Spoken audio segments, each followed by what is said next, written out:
میں یہ ایک لفظ استعمال کیا کرتا ہوں کہ یہ ایک غیابی ذکر ہے، غیب میں ہو کر جیسے کہ ہم ذکر کر رہے ہیں اللہ اللہ اللہ یا سبحان اللہ سبحان اللہ سبحان اللہ، یہ خطابی ذکر نہیں ہے، غیابی ذکر۔ ایک ہے وہ خطابی ذکر جس میں کہ پھر اللہ سے ہم کلام ہونے کی کیفیت ہوتی ہے، یہ ہے بلند تر شکل ذکر کی، اور وہ یہ ہے کہ جب آپ اللہ سے مخاطب ہوتے ہیں یا اللہ یا عزیزو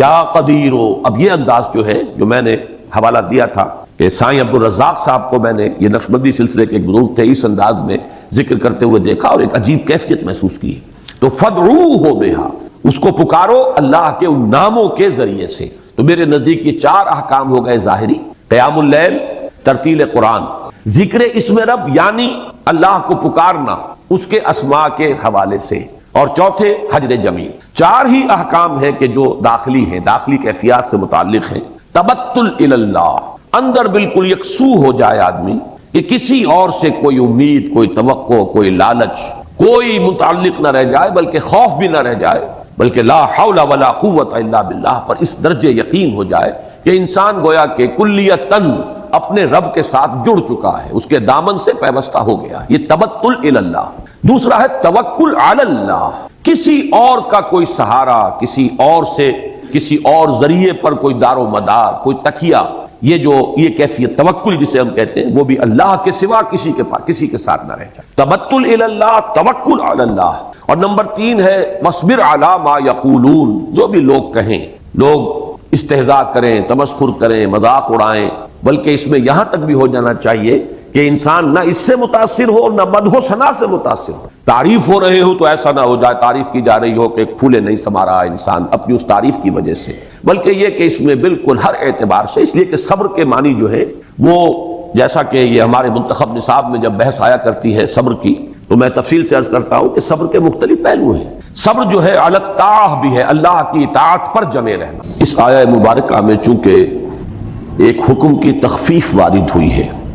وہ حکم کے جو سورہ مزمل کے ابتدائی حصے میں آیا ہے، یعنی قیام اللیل، اور اس کی ایک مقدار معین کم سے کم اور اس میں جو بھی اضافہ ہو سکتا ہے، اس میں اللہ تعالیٰ کی طرف سے تخفیف آئی ہے۔ اس لیے مناسب ہے کہ پہلے رکوع کے مضامین کا ہم ذرا ایک جائزہ اپنے ذہن میں تازہ کر لیں۔ پہلی بات تو یہ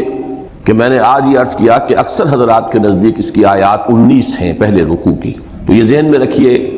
کہ اصل میں آیات کی گنتی کے ضمن میں بھی بالکل اتفاق نہیں ہے، تھوڑا تھوڑا فرق ہے۔ جیسے کہ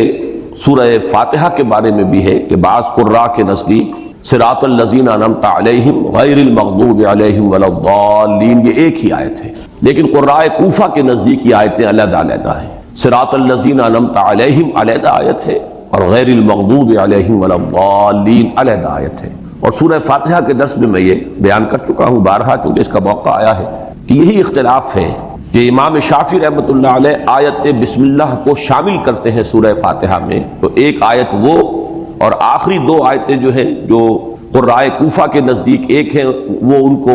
جو 2 ہیں ان کو ایک شمار کر کے، تو سورہ فاتحہ میں آیت بسم اللہ کو شامل کر کے تعداد 7 ہی رہتی ہے۔ امام ابو حنیفہ کے نزدیک آیت بسم اللہ ایک علیحدہ مستقل آیت ہے، بطور ایک علامت کے لکھی ہوئی ہے۔ قرآن حکیم کی 114 صورتوں میں سے 113 کے آغاز میں آیت بسم اللہ ہے، سوائے ایک سورہ توبہ کے، لیکن امام ابو حنیفہ کے نزدیک وہ کسی بھی سورت کا جز نہیں ہے، سورہ فاتحہ کا بھی جز نہیں ہے۔ یہی وجہ ہے کہ حنفی حضرات جب تلاوت شروع کرتے ہیں نماز میں تو وہ بسم اللہ کو جہرن نہیں پڑھتے، بلکہ یہ کہ الحمدللہ رب العالمین الرحمن الرحیم، یہیں سے بات شروع ہوتی ہے۔ لیکن یہ کہ اہل حدیث حضرات اور شوافع جو ہے وہ آیت بسم اللہ کو بھی جہرن پڑھتے ہیں، بسم اللہ الرحمن الرحیم الحمدللہ رب العالمین الرحمن الرحیم۔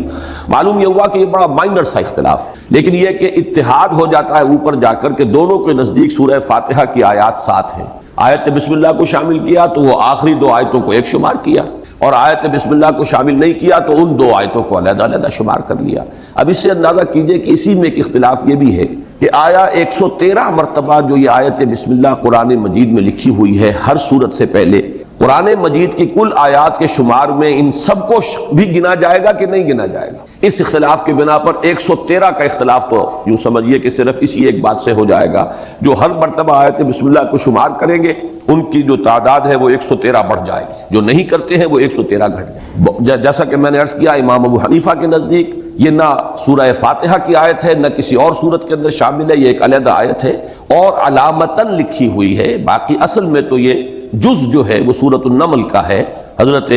سلیمان نے جو خط لکھا تھا ملکہ بلقیس جو تھی سبا کی ملکہ، ان کو انہ من سلیمان و انہ بسم اللہ الرحمن الرحیم، تو یہ آیت مبارکہ قرآن